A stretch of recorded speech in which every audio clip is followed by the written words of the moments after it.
Welcome to the TA Disruptors podcast. I'm Robert Newry, CEO and co-founder of Arctic Shores, the task-based psychometric assessment company that helps organisations uncover potential and see more in people.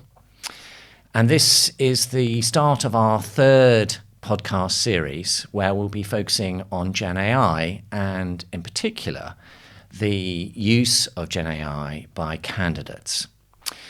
And I am especially excited to be welcoming today two professors of psychology, Dr. Peter Scarfe, Associate Professor at the University of Reading, and Dr. Etienne Roesch, Professor of Applied Statistics and Cognitive Science at the University of Reading. And both of you have a PhD in psychology. And I know that you have a particular interest in many different things, but what caught my eye and that of the BBC and the general public was your recently released paper that came out in June, where you conducted a fascinating piece of research that I'm sure our listeners will be really excited to learn about the use of AI in exams at universities. And before I go into how you set this up and some of the results around this, I'd just like to set the scene of why this is such an important piece of research and why I think people will find this so fascinating, the things that you uncovered. So since the start of the pandemic, similar in the university exams as to graduate recruitment, people have been relying more and more on take-home style exams rather than invigilated ones, and that's as true for university exams as it has been in the graduate recruitment world. And so your paper looks at a real-world Turing test, and I love the fact that you used that word too, because it's something that I think most people are kind of familiar with, that idea of can artificial intelligence trick, outwit, pass as a human in a real life environment. And the fact that you've used that in an exam system using ChatGPT to infiltrate the particular course, and that you've done it in a really rigorous way, and one that will stack up to review, and I know you've released a paper on it as well. And so the relevance of that is that a lot of people have been talking about AI and it being able to influence exams. Some people have imagined that to be more scaremongering than reality. And it's only when you get a peer-reviewed type of research that really digs into this can we really start answering some of these big questions about what will the impact be of AI. So on that, let's look at the two big questions that I think your research was looking to address here. Amongst others, but the two big questions I think that'll be relevant for this discussion is, would AI get a student a better result if they used it? And we'll talk about how. And then secondly, could a student using AI go undetected in a real-life exam situation? So with that in mind, could you share with us, I don't know which one of you wants to go first, and perhaps but explain how you set this research up to create some AI students and infiltrate the exam system? Well, as you mentioned, there have been a lot of anecdotal reports of educators running their questions through AI, grading the answers, and the answers being very good. So we're obviously both scientists and we love our data. And we wanted to, just get some hard evidence rather than these kind of, rumours and anecdotes. So the way in which we went about that was we entered 100% written ChatGPT answers to exam questions into 5 modules across an undergraduate psychology degree, so from first year through to finalist. Those questions were submitted by kind of fake student aliases that we got produced. So the key thing with the study was basically, to our markers, these just looked like any other student. Right, so they had no idea at all as to no idea at all. that you'd infiltrated No. the exam That process. was key to get hard data, basically. If we'd have told our markers of the That there might possibility be. of this study Yes. working, Yes. our markers might have behaved very differently, Yes. and that wouldn't have been reflective of kind of reality. The real situation we're in, yeah. And so they had no idea about who these were, and it covered the entire exam set of modules for a psychology degray, or was it just it wasn't a part all of the modules. We were limited in the modules we could submit to because we needed to compensate for the additional workload, basically. So we submitted to 5 modules in total across all years. Okay, so just an exam case, so no coursework involved in it. And in the exam setup, which is, I assume, quite typical, is it, of many degrees at courses at Reading, that they had 24 hours, that this is now quite a typical setup of how people are doing exams in any degree at Reading, so not just psychology. Yeah, so there are 2 types of exams: essay-based exams, which was effectively kind of like a full day, around kind of 8 hours-ish. Okay. And then short answer question exams, which are in a shorter window of around 2 hours. Around 2 hours. Yeah. Okay. So on the day, myself, Etienne, and some of our collaborators on the study pretended to be students, logged in, submitted on the exam system. It was quite stressful. I bet. So you were having to kind of pretend to be students on this, but literally all you were doing was putting the question into ChatGPT and copy and pasting from that into whatever online. That's right. So we had pre-prepared answers and pre-prepared answers. Yeah. So we had used ChatGPT in the weeks prior to the exam because we knew the exam questions already, and so we had pre-prepared a set of questions and so on. Yeah. And on the day, we had to log in with a fake student account, pretend to be the students to download the questions. Towards the end of the period that we had to wait, or 6 hours, or I don't remember, 2-3 hours, then we had to log in again and then submit the responses.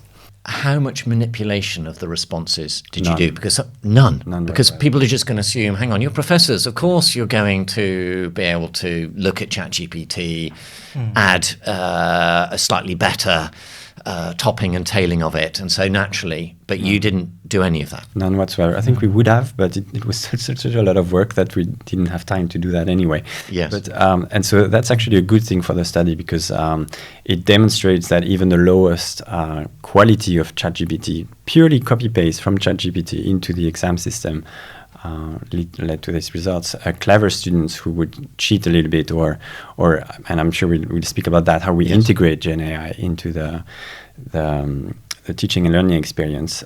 Students will incorporate the production of Gen AI into something, and so it's never going to be 100% Gen AI.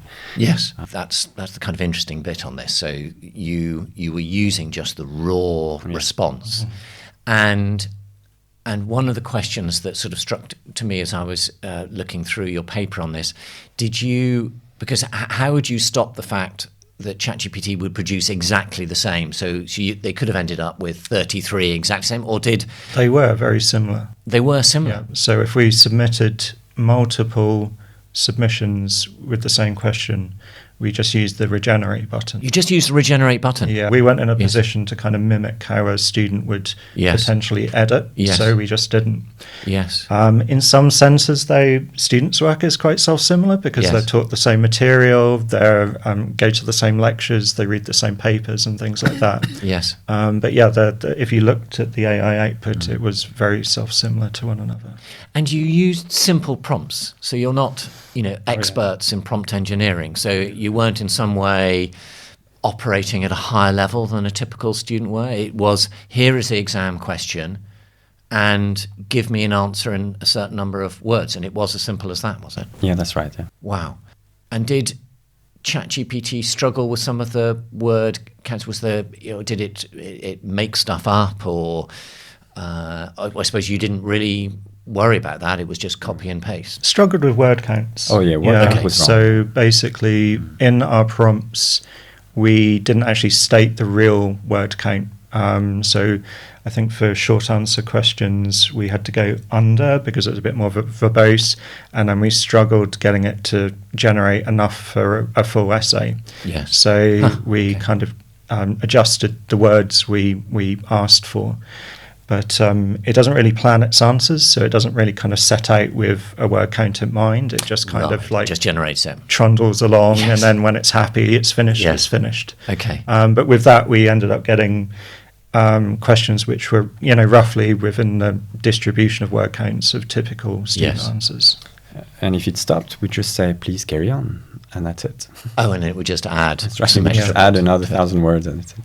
Okay. Yeah, and we wouldn't edit that in any way. So you wouldn't edit in any way? No, it'd just be add some more. So, standard exam question, you're using whatever the raw output of ChatGPT, you're putting it straight into the exam software in there. And now after that, it goes to, I say professional, but trained markers. So it wasn't as if it was, you were some way a part of your experiment creating your own markers on this. This went into the normal exam marking system. We had no control over who individually got the particular answers. And those people are trained on how to mark, to look for plagiarism, similar answers, perhaps the introduction of AI. They're given a proper training on how to mark. The markers haven't been given an actual training into detecting AI or things like that. Yes. But at the time, it was last year, AI was a lot in the news, or 2 years ago. AI was a lot in the news, and so we had talked about it. And so there has been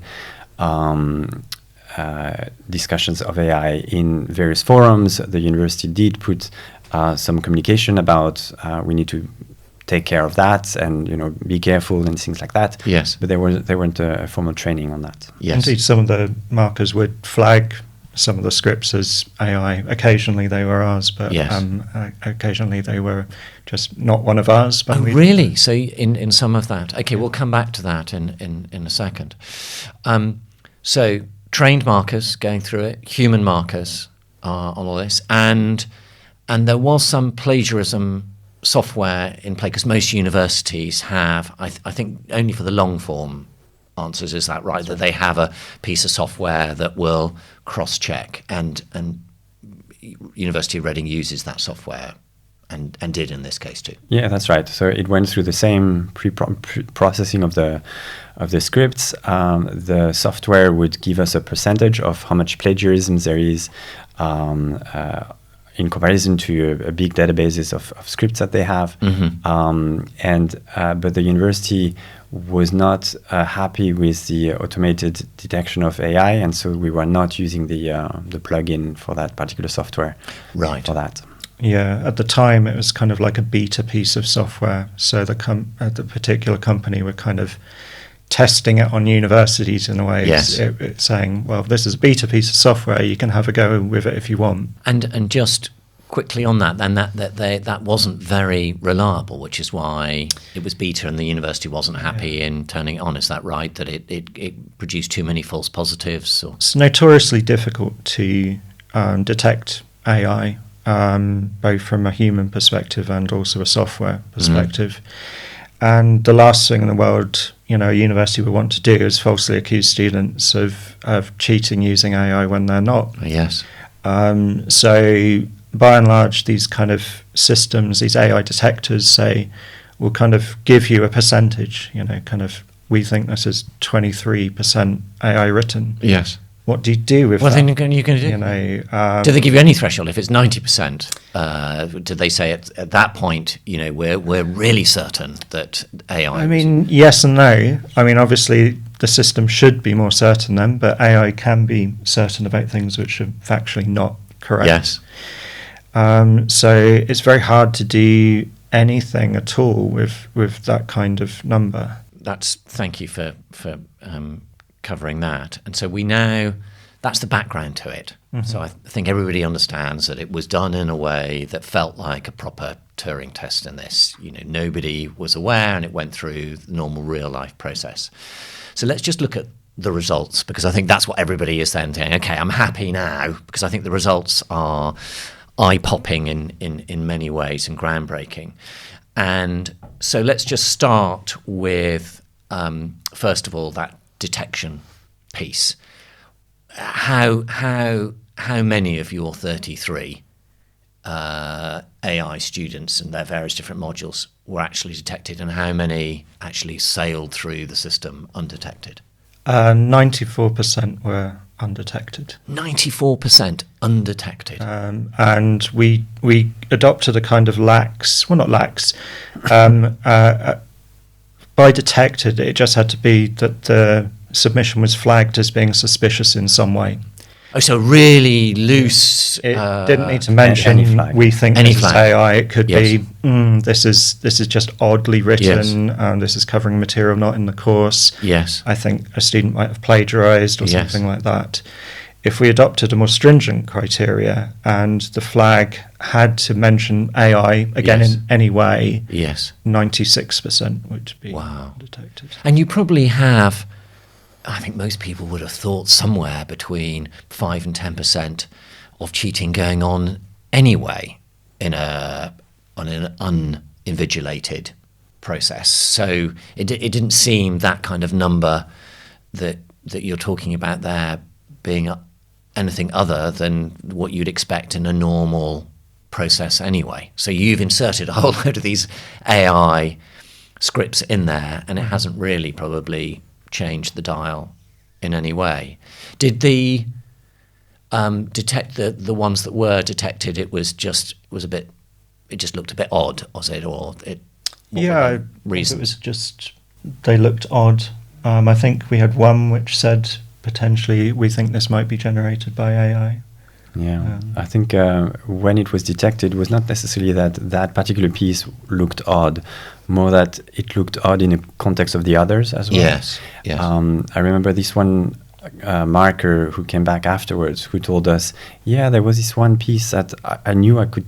I remember the structure that I had seen from somewhere else, right? But because of workload and they didn't have the time to dig through to figure out what was before, and so I think this was also even if you start digging, it's very hard to prove anything. To then prove it. Yeah. So you've got a 94 to 96% chance of being undetected. Correct. If you use AI in this. That's shocking, isn't it? I mean, doesn't that provide quite a big worry for the integrity of, and we'll come into how that influences the results, but the fact that you just can't really detect it in the very simple way that you were copying and pasting too. Were you surprised by that? Did you think it was going to be higher, or you just weren't sure what was going to come out? We knew the answers were going to be good. Right. Because of the previous anecdotal reports, and then we'd obviously, in preparing for the project, we've been having a go. I'm not sure we expected it to be as undetectable. We thought it was going to be difficult, but I think I was a little surprised in just how difficult it was. Yes. Especially with the very naive approach that we took. Yes. And so that's I think that's, an important part of this, because what it probably means is that there's a load of use of AI by students at the moment, and I think you alluded to that in your research as well, because if it's detectable, as you've been able to prove, then it probably is going on quite a lot. And that then leads then to the next bit was, okay, well, what were the results then? Because potentially if AI, two questions on this. One is, did it give a better result? But secondly, did it give such a better result that it skewed the overall distribution, and therefore it was obvious that AI was being used? So what were the general results of your AI usage? Overall, the AI designed scripts fared much better than our regular students, on average by one half a class of code. Half a class classification. So that's about a 2-1 type of setup. I think that students who would have used it would have benefited better, and so would have had a better degree. Overall, when you look at the whole distribution of the whole grades for the whole modules, the distributions weren't very different from previous years, so it's a bit difficult to... so I don't think that we can say that students have used a lot of AI in that period. Yes. And I think that was, for me, part of the fascinating bit of what your study revealed, was that it was a sort of normal distribution of results there, but half a grade better. That's right. So if AI has been used and increasingly is being used, how that then plays out into the overall marking scheme is, more people are getting 2-1s now. Pat on the back for the professors and the departments on this, because we must be doing something good now because our students are getting better results. So it didn't skew it in any way. It just provided half a grade more, and so that would imply, actually, if you can be undetected and you're going to get half a grade better, then why wouldn't you, as a student, be using this? Yep. And that's, that then really hits the integrity of the whole exam system around this. And is that what you felt at the end of it when you saw these results? Oh my goodness, we've got a big problem here. I mean, you have to realize that exams have never been designed to get grades. And exams are there to, as you know, demonstrate that the students has mastered content, to then move on to different content. And so it's really not in the interest of the students to use AI or cheat in any way. But the situation now is such that I think that students are under so much pressure and so on, that I don't see why they wouldn't be using AI. All right. And I'm sure we'll come to that, but it's actually, we probably would want them to use AI anyway. Yes. At some point, right? Because yes. that's what the employers would want, and so we have to integrate that in this particular way. Yes. I think that's fascinating, Etienne, and it's a really interesting point that you make on this, which is, rather than push back and say we need to find better ways to detect this and we need to call out people who are cheating on this, we need to start thinking about, well, actually, what is it that we want to measure from a student's capability now, and how do we want to measure it, rather than trying to sort of push the clock back and say, AI is a real problem, so let's try and hold it back, because fundamentally that is not going to help anybody. No. And so we have to think about, well, what is it that we want to learn about a student's capability from the way that we then test them, rather than in the past it used to be a recall of knowledge, but actually AI can do that recall of knowledge better. Yeah. Certainly at our university there's a lot of work going on revisiting unsupervised assessments because of this. AI is just a new tool. The genie's out the bottle. It isn't going to go away. I think we know we're not going to be able to detect it very well. We were discussing right the way through the study that, students are going to be using AI in the workplace, you know. So just kind of putting your fingers in the air and closing your eyes and hoping that it's going to go away. It's going to go away. Please let it go away. It's unfortunately, it's going to be a big piece of work for the educational sector and beyond. It's not just education. Kind of conclusions from this were, as things stand, the integrity of an exam system that isn't invigilated is fundamentally at risk from AI as things stand today. If AI isn't built into those assessments, if we're just using the same old unsupervised assessments, then that's, our study and our other work shows that, that's going to be a problem. That's why we need to revisit those assessments. So we need to revisit it. Yeah. And now that you have sort of brought this to light, and I think, the interesting thing, we'll come back to that as well, as to how we might address it. The immediate, I'm sure, response from most universities is, right, we've got to invigilate. Then is that how?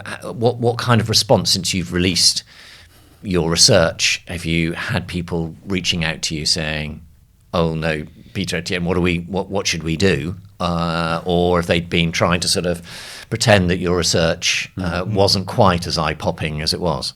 It was eye-popping for many people. One way or another. Some were pleased, and it was sort of the emperor has no clothes situation. Yes. Others were a bit more reluctant, I would say. I think the obvious, let's go back to pen and paper solution, is not going to be viable in many ways, because there is a growing number of students that need to take exams. There are constraints. The higher education sector is under massive financial stress. Yes. And we've gone so far ahead with take-home exams and so on to save costs, to increase diversity and inclusion, and help the student experience generally. That going back to pen and paper is not going to happen. What is likely to happen, however, and will take more time, is for the teaching body to understand how AI can be incorporated in the material as a tool for the students to use, and then to take for granted that students, and actually ask the students, please use AI to generate this piece of work, and then critique it, for example. Yes.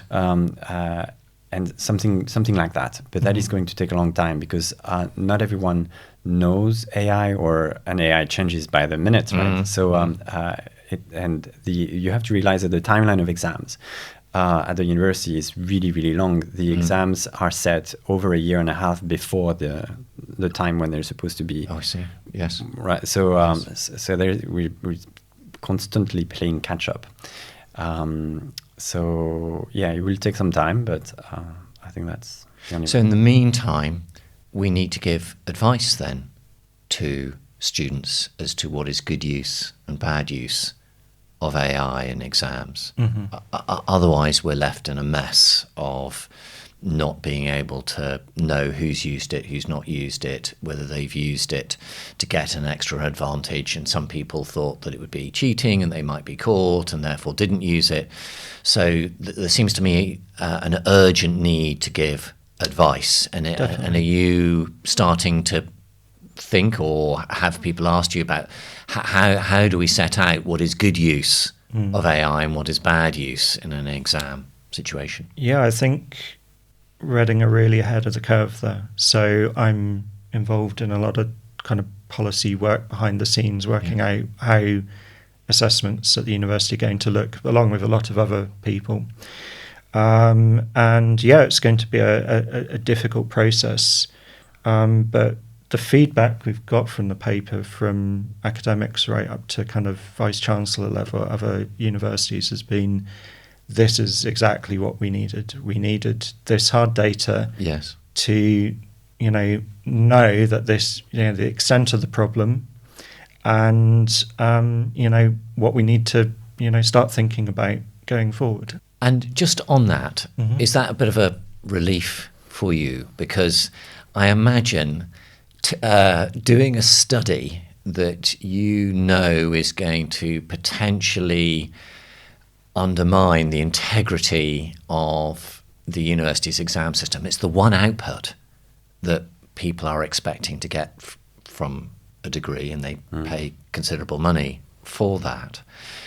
And you've gone and secretly done a study here, and you've kind of put your necks on the line a bit on this, and you probably weren't sure how, because I think testing the vulnerability is so important, but most people, unless it's an IT system, don't really want to do that because they're worried about what they might find. And so were you a bit worried about that, about how people might respond to what you find? He was, yes. I was worried. I got less worried as things went on because, we're scientists and we want hard evidence and we want data. And just because the answer might be unpalatable and, cause us a lot of additional work, that isn't a reason just to, as we said before, just kind of close your eyes, put your fingers in your ears. Yes. But it was on our minds, certainly my mind for sure, that, the paper could, whatever the results were, could potentially have a big impact. But we were... but we know it would be a good impact. Yes. We were supported by the university. Oh, yeah. To do it, right? So in order to have approval to run the study, we had to... you had to probably go through an ethics check the full story is we tried to get ethics, but because this is more a quality assurance process, we had to do more than that. We had to go through the Pro-Vice Chancellor for Teaching and Learning, sign off on this, and then everyone down the line. Yes. So the number of people who have to sign off on this is It was great, though. I think other universities wouldn't have been as brave. I think. I think Reading were. It was great to be allowed to do it, and I think the evidence and the feedback we've got back has just been overwhelmingly positive. Yeah. And from other universities too. They've wanted to know what you did. Yeah, we just got unsolicited emails from folks saying this is exactly what the sector needed. Thanks for doing from this. higher management, Pro-Vice Chancellor from other universities emailing us saying thank you very much. We've just discussed your paper in a board meeting, and this is a game changer. Yes. Oh, I think it's fantastic, and it's funny, you don't know when you're preparing these things, and you think as a study that it comes at a point in time which is quite pivotal in both for education but also for what happens after education as people come into graduate roles. As you alluded to, the implications of what you discovered is not just about the university sector, but also how do we assess people once they leave university and apply for jobs too, and that they're going to be using AI in jobs as well. I mean, we always thought we always focused on the bigger picture in a way. Like we called it a case study because it kind of was a case study. It happened to be in an educational setting because we happened to be in an educational setting. But, we were always talking about how, the issue of AI is going to really kind of fundamentally change how we consume information on the, for example, on the internet. You read a piece of news. We're living in, I've said this a few times now, I'm getting bored. We're living in this kind of, what's Trump's phrase?